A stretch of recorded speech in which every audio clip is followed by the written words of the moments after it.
বাতাসের আযাবটা এখনো আসে নাই, কিন্তু আমি শেষ জামানার হাদিসগুলো টুকটাক গবেষণা করে মনে হচ্ছে অচিরে গরম বাতাসের একটা আযাব আসবে বিশ্বের দিকে। এবং নাসাও এটা নিয়ে গবেষণা করছে অলরেডি।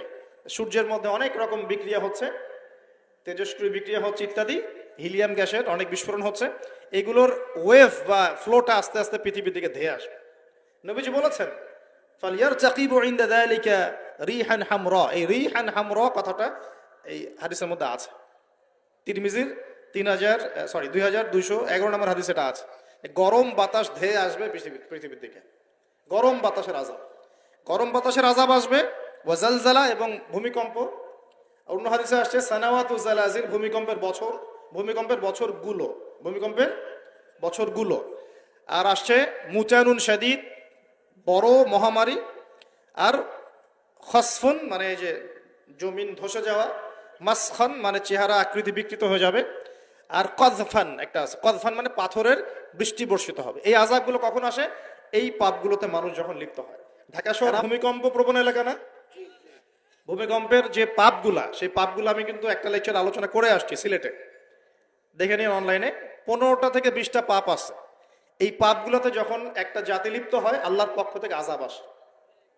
কয়েকটা কথা বলছি। পাপগুলোর মধ্যে একটা হচ্ছে যে যখন মানুষ বস্তুবাদী হয়, বেশি বস্তুবাদী মানে দুনিয়া নিয়ে খুব বেশি ব্যস্ত, পরকালের ফিকির কম, আল্লাহকে ভুলে গেছে। তারপরে যখন আমানত উঠে যায়, আমানত কি হয়? উঠে যায়। তারপর যখন গনিমতের মাল মনে করে আমানত মানুষ খেয়ে ফেলতেছে, আমানত রাখা হয়েছে, গনিমতের মাল মনে করে খেয়ে ফেলল। যখন মানুষ এই মাকে কষ্ট দেয়, মাকে কষ্ট দিয়ে মানে মায়ের সাথে খারাপ ব্যবহার করে, বউয়ের আঁচল ধরে বসে থাকে। যখন মানুষ বাবাকে দূরে ঠেলে দেয় আর বন্ধু বান্ধবকে কাছে টেনে নেয়। তারপরে আছে যখন গান বাজনা বাদ্যযন্ত্র বেশি হয়, মানুষের কানের কাছে যখন বাদ্যযন্ত্র বাজতে থাকে, মানে হেডফোন দিয়ে গান শুনছেন, এখন কানের কাছে বাদ্যযন্ত্র বাজছে। তারপর যখন মানুষ মাদকদ্রব্য বেশি সেবন করা শুরু করে, যখন জেনা বেশি বেড়ে যায়, অশ্লীলতা বেশি বেড়ে যায়, ব্যভিচার বেড়ে যায়, এই পাপগুলো যখন বেড়ে যায় এবং গায়িকা নর্তকীর যে সংখ্যা বেড়ে যায়, প্রতিটা কথা আরবি দিয়ে বলা আছে, আমি বলতে গেলে টাইম যেত, আমি শর্ট করে বললাম।